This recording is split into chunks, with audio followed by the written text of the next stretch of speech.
Within exactly 72 hours, a chain of rare phenomena erupted simultaneously. This could create what scientists call a 72-hour stack, Idri, a relentless surge of phenomena unfolding back to back.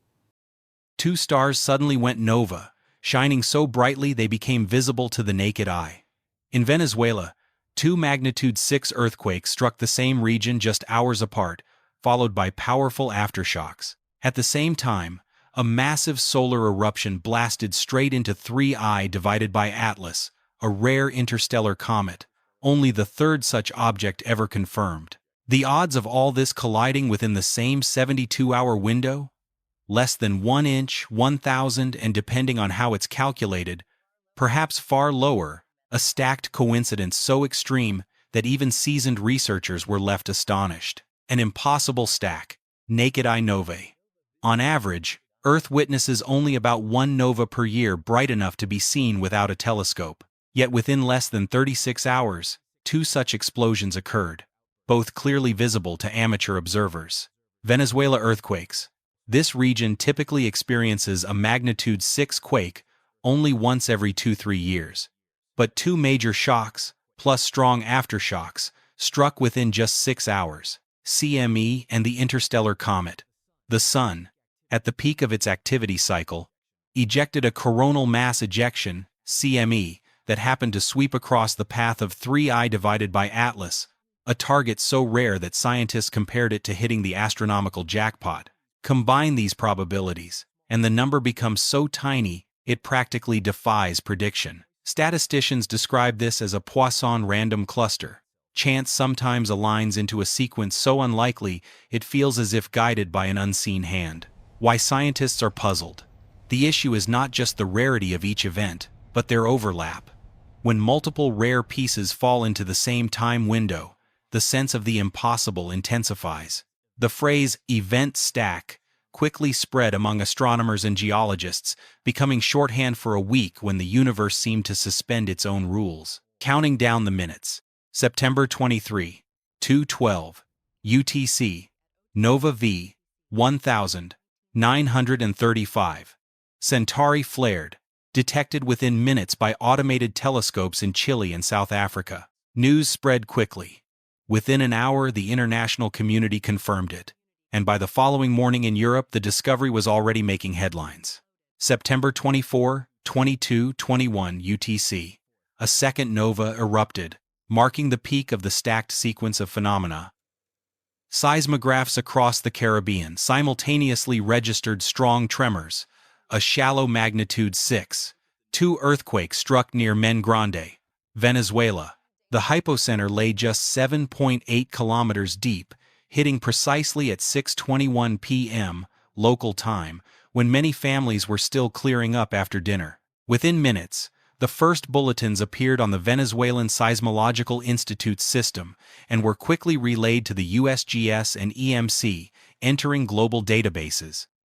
Less than 6 hours later, at 3:51 UTC on September 25, the ground shook again. This time, a magnitude 6.3 quake, slightly deeper at 14 kilometers. Residents in the region were jolted awake in the middle of the night.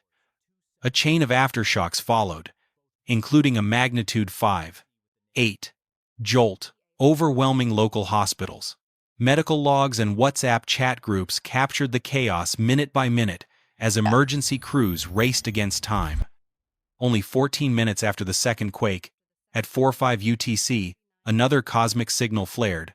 V7994 Sagittarii suddenly brightened, peaking at magnitude 6.2. Automated systems instantly relayed the detection to public channels, while multi-wavelength sensors recorded simultaneous bursts of gamma rays and X-rays. Amateur and professional astronomers cross-checked their data, confirming a spectacular stellar eruption. Meanwhile, the Sun's stage reached its climax. On September 25, a massive coronal mass ejection, CME, launched the previous day, barreled through the inner solar system. Forecast models indicated it would intersect the orbit of the interstellar comet 3I divided by Atlas within roughly 8 hours. The Space Weather Prediction Center issued rolling updates, warning that variations in solar wind speed could shift the exact moment of impact. Each event was time-stamped in universal time, yet each left a deeply local mark. Telescopes in Chile shivering under the cold pre-dawn sky, hospitals in Venezuela plunged into blackout, and solar physicists glued to real-time data streams. Together, they formed a dense timeline, one of the rarest sequences of events in recent memory. A nova is not merely a star that suddenly shines brighter. It is a violent eruption on a white dwarf, a dead star quietly siphoning matter from its companion until the ignition threshold is reached. In just a few hours, the system's brightness can surge 100,000-fold, blazing like billions of suns. That was precisely what happened before dawn on September 23, when V1935 Centauri, once a faint, unremarkable star in Centaurus, leapt to magnitude 5.8, inaugurating the bizarre 72-hour cascade of cosmic and terrestrial upheavals. The nova's brightness was sufficient to be caught by the naked eye under a dark sky, a rarity even for seasoned astronomers. In Valparaiso, Chile, amateur observer Gabriela Moya became the first to confirm the stellar explosion. Throughout the night, she remotely operated her telescope, patiently sweeping the sky for any unusual signs. Despite cloud cover and sporadic blackouts, Moya did not give up, driven both by excitement and by the responsibility of potentially being the first.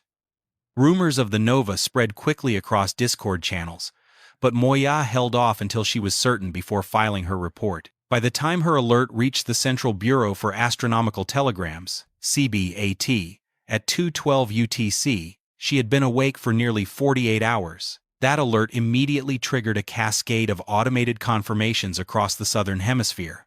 Within minutes, the nova's coordinates were lighting up global monitoring networks. The beauty of a nova lies not only in its light but also in the physics behind it. Hydrogen from the companion star accumulates on the surface of the white dwarf, compressed until temperatures exceed 10 million degrees Celsius. A runaway thermonuclear reaction ignites, ripping through the outer shell at thousands of kilometers per second. The blast drives shock waves into the expelled gas, heating it until it radiates across the spectrum from visible light all the way to gamma rays and X-rays. In the case of V1935 Centauri, orbital satellites recorded unmistakable gamma-ray and X-ray signatures precisely as its optical brightness peaked. This was the fingerprint of violent shocks, evidence that the explosion was accelerating particles to near-light speeds, and possibly seeding fresh cosmic dust in its aftermath. Less than 2 days later, another white dwarf in Sagittarius V7994 Sagittarii followed suit, leaping to magnitude 6.2, again crossing the threshold of naked-eye visibility. The discovery immediately sparked debate. Which survey team saw it first? Reports circulated between telescope logs and social media, while high-energy satellites such as Fermi and Swift captured the event almost instantly, logging sharp spikes in both gamma rays and hard X-rays. At NASA and within the Fermi team, public announcements were briefly delayed to ensure the data were authentic and to avoid false alarms. Once the final confirmation was released, a wave of draft papers emerged, probing the shockwave mechanisms and particle acceleration driving the eruption. What both novae shared was sheer violence clearly imprinted in their light curves and in the high-energy spectra. These were not gentle brightenings, but uncontrolled thermonuclear blasts within binary systems light-years away, yet still brilliant enough to etch their names into the sky.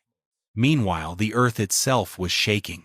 The first earthquake struck just after sunset near Mengrand, measuring magnitude 6.2 at a depth of only 7.8 kilometers, so shallow that its energy shot straight to the surface, shaking houses violently and swaying power lines. The local hospital, already short on supplies, was forced to set up an improvised triage zone outdoors as aftershocks kept pounding the region. Head nurse Maricela Rivas, who had gone off duty less than an hour earlier, returned to the scene, leading patient triage on tarps spread across the parking lot, marking cases by color codes. Her calm voice carried through the hospital's WhatsApp group, listing injuries and urgent needs, while volunteers hastily erected water stations and moved critical patients away from cracked, unstable walls. 5 hours later, the ground shook again. This time it was a magnitude 6.3 quake, slightly deeper at 14 kilometers, but nearly at the same epicenter. It was a textbook case of stress transfer. One fault segment slipped, shifting pressure onto the next. Seismologists at the University of Los Angeles worked through the night, mapping the rupture sequence along the Oka-Anon fault zone. They pointed out that the sequence followed Omori's law: large shocks up front, followed by a cascade of gradually smaller aftershocks. Within just an hour, a 5.8 aftershock rattled the area, forcing patients and staff to evacuate once more. The hospital's cooks became lookouts, their eyes fixed on cracks in the walls, shouting when it was safe to re-enter. The following hours became a lesson in improvisation. With only 3 operating tables and electricity cutting in and out, Rivas and her team prioritized children and the most severe trauma cases. They rotated patients outdoors each time the tremors struck, guiding IV drips by flashlight and monitoring vital signs in the dark. The local radio station turned into a lifeline, broadcasting real-time lists of urgently needed supplies and safe routes for ambulances. In those tense hours, the hospital was more than a place of healing. It became the community's information hub and coordination center. When seismologists compiled the sequence, they stressed that despite the intense clustering, the quakes themselves fit well within known geologic rules. The Earth's crust in this region is perpetually stressed by the slow grinding between the Caribbean and South American plates. When one section slips, stress cascades to its neighbors, triggering fresh ruptures. In a week when the cosmos seemed to rewrite the rules, the ground here remained loyal to its own. At the same time, solar maximum was no longer just an abstract concept but a daily reality. Sunspot counts had surged to 165, while solar radio flux hovered steadily above 180. In such conditions, coronal mass ejections, CMEs, became almost routine, the sun flinging out dense plasma clouds every few days. What made this moment different was the object sharing the inner solar system with those storms. 3I divided by Atlas. This was only the third interstellar body ever confirmed, and it refused to follow the usual script. Its orbit was sharply retrograde, skimming across the plane of the ecliptic at more than 60 kilometers per second, several times faster than ordinary comets. That trajectory was carrying it inward, on a path that would soon bring it within just zero. On October 3I divided by Atlas will sweep past Mars at a distance of about 19 astronomical units from the red planet. This encounter has put the team's operating orbiters around Mars on alert, preparing for rare opportunities to capture images and conduct spectroscopic analyses. Normally, the comets we study originate from the Oort cloud or the Kuiper belt. But 3I divided by Atlas is different. It is an interstellar wanderer, carrying dust and volatile compounds older than the Sun itself. Its timing feels almost orchestrated. It is crossing the solar system just as solar cycle 25 reaches maximum when the solar wind is at its most volatile in more than a decade. This makes 3I divided by Atlas a kind of natural plasma probe, with a tail and coma that will directly respond to solar storms, revealing how interstellar material behaves under such extreme conditions. Dr. Stephen Burns, a geophysicist specializing in Sun-Earth interactions, calls this a once-in-a-generation experiment. He emphasized, humanity has witnessed CMEs striking comets within the solar system, but never before with an interstellar visitor. The fact that 3I divided by Atlas will skim close to Mars only adds to the intrigue, as planetary scientists scramble to coordinate observations with orbiters like TGO and MAVEN. Every piece of data gathered may unlock secrets about the comet's origin and about plasma dynamics at solar maximum. As 3I divided by Atlas approaches perihelion on October 29, it ceases to be merely an odd interloper, instead becoming a rare moving target for space physics and planetary science. A remarkable October. With heightened solar activity, the unique trajectory of 3I divided by Atlas, and the uncanny timing of events, An otherwise routine solar storm has been transformed into a once-in-a-lifetime research opportunity. This October is set to be remembered in the record books. The next milestone arrives on October 2021, when comet Swan C, divided by 2025 R2, makes its closest pass to Earth at about 0.26 AU, roughly 39 million km. This event coincides with the new moon and the peak of the Orionid meteor shower, creating ideal conditions to view Swan's ghostly tail. How to observe. Leave the city lights behind, head out after midnight, and allow at least 30 minutes for your eyes to adjust to the dark. A pair of 7x50 or 10x50 binoculars will be excellent companions. A star map or a stargazing app can guide you to Swan as it drifts across the sky before dawn. And then on October 29, 3IATLAS will reach perihelion, its closest approach to the Sun during this passage, at a distance of just 1. Precise figures will be released once the observational data are finalized. At a distance of 36 astronomical units, 3IATLAS will not be visible in broad daylight. Experienced observers may try their luck at dawn or dusk, but extreme caution is essential. Never look directly toward the Sun without ISO 123/122 certified filters, and never use binoculars or telescopes unless the filters are securely mounted in front of the lenses. Even a brief, unprotected glance can cause permanent eye damage. In comet and nova hunting, patience is the greatest weapon. Dark adaptation is key, and red flashlights or dimmed screens help preserve night vision. The third major date is December 19, when 3IATLAS will make its closest approach to Earth, at about 1.8 AU. This will be the most favorable stage for the amateur astronomy community to capture images and conduct direct observations, especially if the comet increases its activity after perihelion. Citizen science platforms such as the AAVSO, the International Comet Quarterly, and the Comet Observation Database have already begun calling on observers to submit brightness estimates, tail sketches, and time-lapse sequences.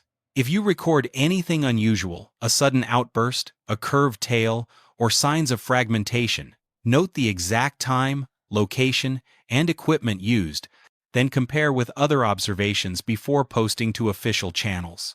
Responsible reporting helps separate genuine discoveries from noise, keeping the data useful for researchers. For groups organizing joint observations, especially with children, it is vital to repeat safety rules before nightfall. Never look directly at the Sun. Always use certified filters, avoid pointing optics toward the Sun, and handle laser pointers responsibly.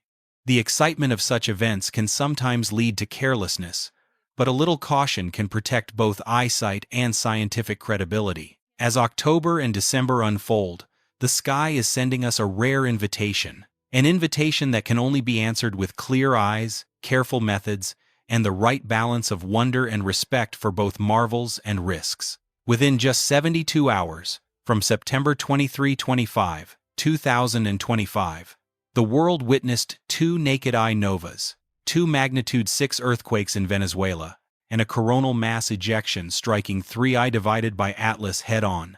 The probability of such a sequence has been estimated at less than 0.1%. More data will continue to arrive at the coming milestones: the Mars flyby, the approach of Swan, and perihelion.